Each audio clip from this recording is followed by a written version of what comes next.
Listen to the Vibes. Welcome, everyone, to another episode of Listen to the Vibes. I'm very happy to welcome Matthew Fornaro here. And he is an attorney. You're a business attorney, and do you work on things like IPs and different things along that line? Construction, I believe I read. Well, tell us a little bit more about yourself. Sure. Thanks for having me on, Kyle. So, yeah, I focus primarily on representing small and medium-sized businesses in either litigation or transactional matters, but then I also focus on other areas as well, including like construction litigation, general civil litigation, intellectual property, real estate litigation, and things like that too. I'm kind of curious about the IPs. Like pretty generic website names Oh, that okay. if you would type, like, this is a long time ago, we registered all these generic website names as trademarks before anyone thought to use them or anything. This is like 20 years ago. So like things like, like attorney.com or something like that or whatever is like Oh, my okay. client who took all these domain names that nobody thought about, registered them, and then sat on them for a while and then registered them all as trademarks. So mostly legal websites, but a lot of like generic names that then Oh, big companies bought from them and then used them as their um like their website. okay. And you also like to mentor other attorneys?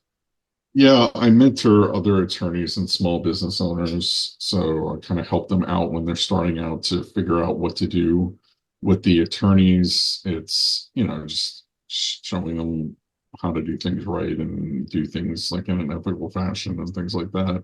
And then for the business owners, it's making sure that they start out their business correctly. They have all the operating documents and all the things they need in place, the written business plan, and then go forward from there. Do you do any kind of business coaching along that line? No, I don't do any business coaching. I just make sure that I try to take away as many legal questions from my clients as possible so that they can just focus on making business decisions. Mm. When someone is ready to start their own business, you're there to help them along the way. Yes, I am. Well, take me through a regular day for you.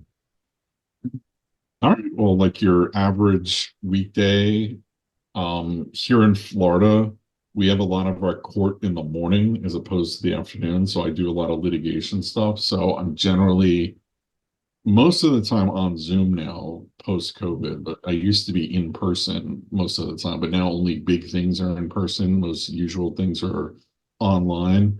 So I spend my morning in different courtrooms on Zoom, or sometimes I have to go in person, which isn't really fun anymore, but I'm used to the Zoom thing. And then the rest of the day, I just spend meeting with clients either in person, over the telephone, over Zoom, whatever, going over their stuff, drafting their new business documents, reviewing their existing business documents, strategizing with them how they want to go forward with their business and things like that. Well, if someone's starting their business off, what's the first thing they should do? First thing you should do before you even start your business is make sure you have a written business plan that kind of puts together all your ideas on paper and is a roadmap for how you're going to do your business. So it's going to have what your business is about, what kind of structure it's going to have, how you're going to get funding, who's going to be employees, who's going to do stuff, how you're going to go through things. And once you have that written business plan in place, then we can go set up what kind of business you're going to have and discuss whether you want a corporation, an LLC, or partnership, something like that.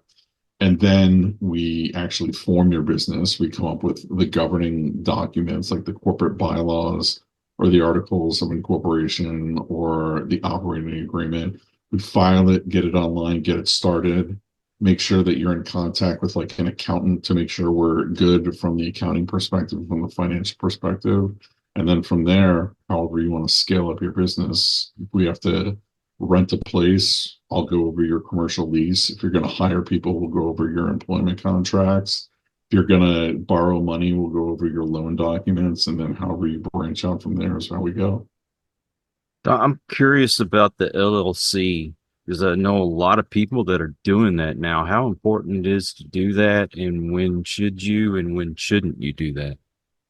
Sure. So when my clients come to me and want to form a business organization, I always work with an accountant from a financial standpoint to find out what's the best for the client financially, because you can do a lot of different business organizations and they'll accomplish the same purpose. But for financing purposes or money purposes or tax purposes, you have to have a certain thing in place. So that's why I don't want to overstep my bounds. And I always defer to the accountant, because you may have some unique financial attributes or something that means that a corporation would be really bad for you because you'd wind up paying way more taxes than if you were an LLC or vice versa.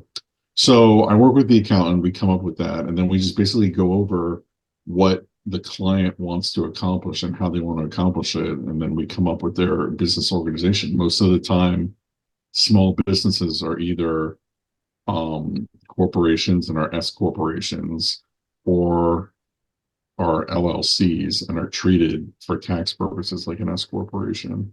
So it just depends. We go over what they want. The differences between the corporation and the LLC is that the corporation a little more formal. You have to comply with corporate regularities and everything. You have to have articles of incorporation and bylaws. For an LLC, you just have to have an operating agreement. For a corporation, you have shares that people have. For an LLC, you have member certificates. And then it's just, they're both very similar. They're not like worlds apart. So they're kind of, there's really no right or wrong answer from a legal perspective as to whether you want an LLC or a corporation. Most of it depends on the accounting perspective. If I had a business that I wanted to pass on to my children, what's the smartest way to do that? And also, like I guess more, I guess the cheapest way to do it. Sure, the best way to do it is to have succession planning in your corporate documents.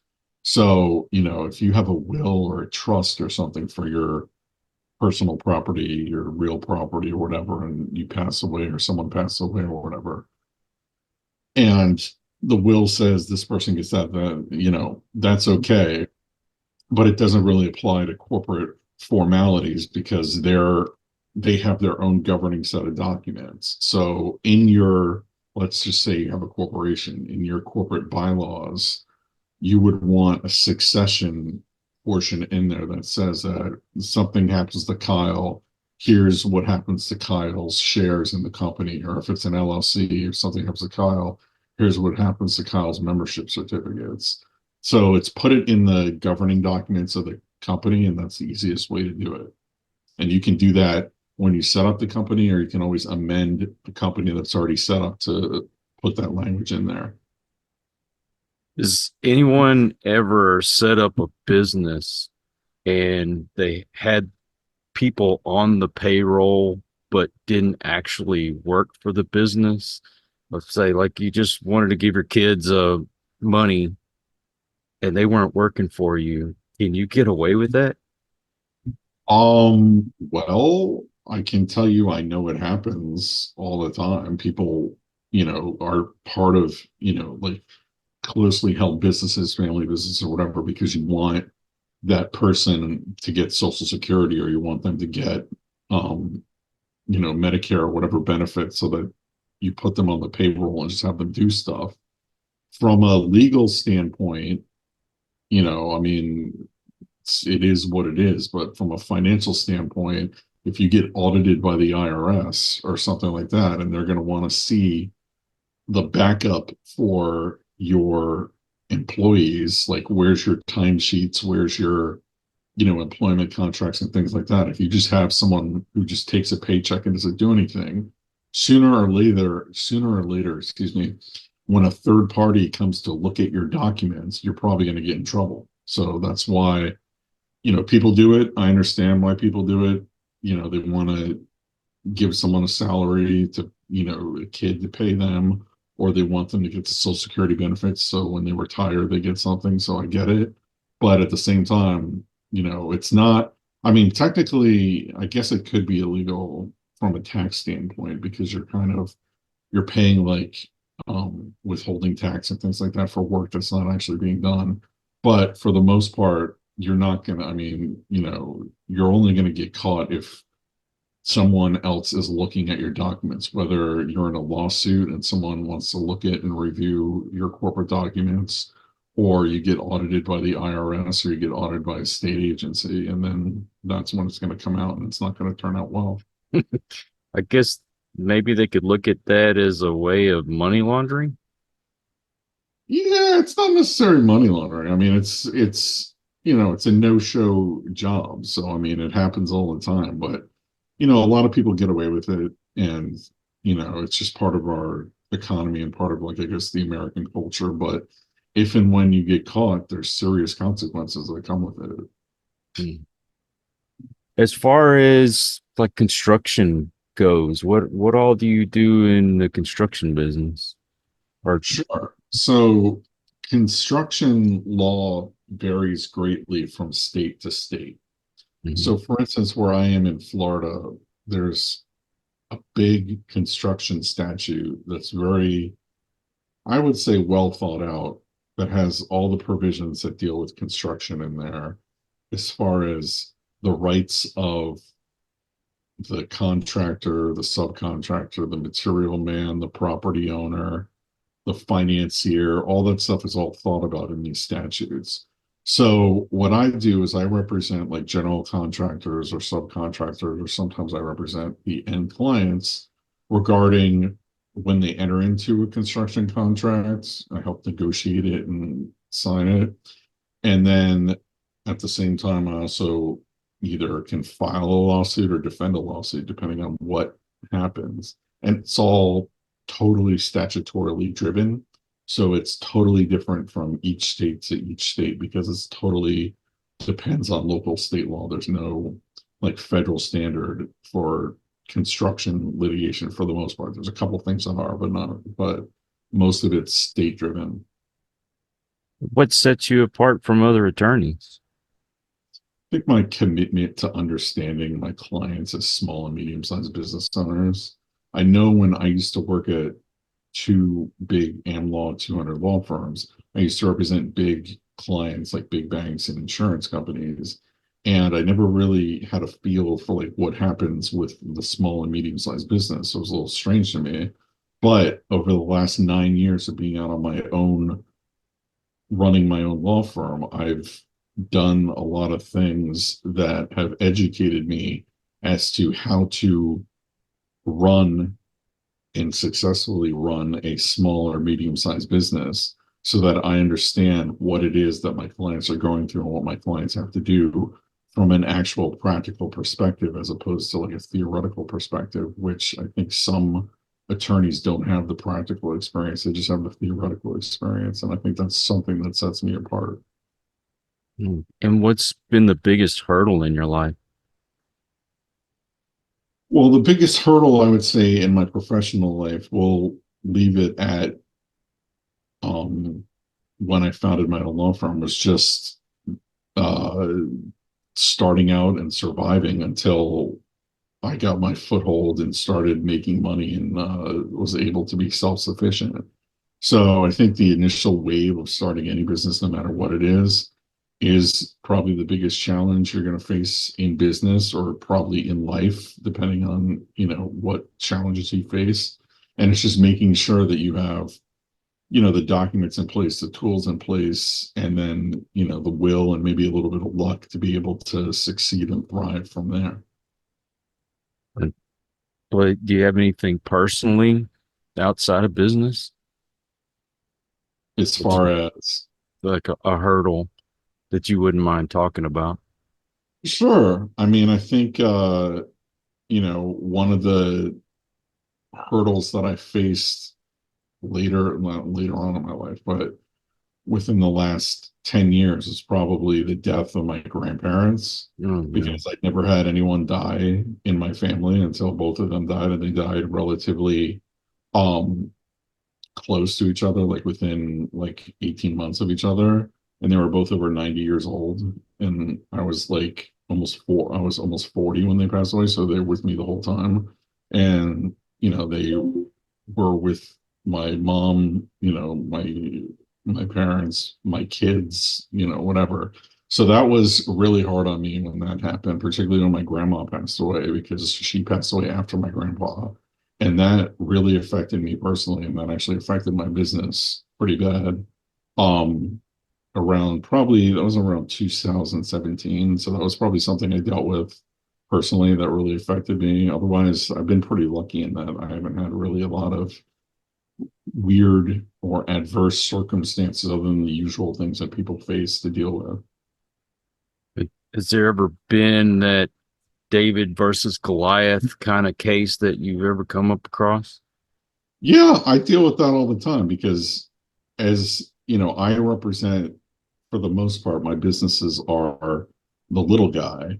So we wind up sometimes getting in lawsuits with big insurance companies and big law firms. And it's like asymmetrical kind of warfare where they just throw everything possible and try to make it as unpleasant and as expensive as possible to litigate a case. And you basically have to be able to simplify what they're doing, break it down into chunks that you can manage, and then go from there. But yeah, I deal with David versus Goliath situations all the time. In fact, I have the largest law firm in Florida, who shall remain nameless. I actually have 5 cases against them where I'm on the other side from them. So I deal with David all the time. Mm. And I know you probably get on and talk to people on podcasts quite a bit. What's the biggest takeaway that you want to give to the audience? Sure. Just that when, you start or you are part of a small or medium-sized business, you want to make sure that you give yourself the tools to succeed. And part of those tools are making sure you try to get an attorney, an accountant, and other professionals involved as soon as possible to make sure that you have the best possible chance to succeed as a business, so that they help you with all of your other ancillary things so that you can focus on the business portion, and to make sure that when you're in business, you have your written business plan, your governing documents, your contracts, and all that stuff in order, and make sure you run your business formally. And that'll take out all the other factors. So then it's either your business fails or succeeds based on its merits as opposed to technicality. So that would be the biggest thing I want someone to take away. Do you have an initial consultation fee? No, I do not. And where can people get a hold of you? Sure. So the easiest way to get a hold of me is to go to my website, which is just my last name, fornarolegal.com. So it's FORNAROLEGAL.com. And it's got my email, my phone number, all my social media on there. It's got videos, it's got blogs, it's got white papers. So if you have questions, there's a lot of answers available on there. Or if not, you can just call or email me. You ever thought about writing a book? Yeah, one of my good friends who's also a business law attorney here in South Florida, who I actually do business with, and we collaborate on a lot of stuff. He actually just wrote a book last year, and it's been pretty successful. And it has made me think about possibly writing a book when I get a chance to, which is rarely I have time to do that, but it's in the thought process based on my friend doing it. Well, whenever you do write that book, get a hold of me because I'd like you to come on and talk about it. Sure, no problem, Kyle. Well, man, thank you so much for coming on the show. What I'm going to do is I'm going to put all of your links in the description to make it easier for folks to find you. Do you ever help anybody outside of Florida? Yeah, I can help people outside. I can help people anywhere. It just depends on what they need help with legally. Cool. Well, again, man, thank you so much for spending time with me today. Yeah, no problem, Kyle. Thanks for having me on. I enjoyed it. And I also want to thank all you folks out there. If you are new to the channel, I hope you'll come back. Please hit that subscribe button. And for my regulars, you guys are awesome because you make it possible for me to do this. Until the next one, everyone, please take care. Be kind to one another. God bless and peace. We hope you enjoyed this episode of Listen to the Vibes. You can catch us on Buzzsprout or wherever you listen to your favorite podcasts. And on YouTube. Follow us on Facebook at The Vibes Broadcast Network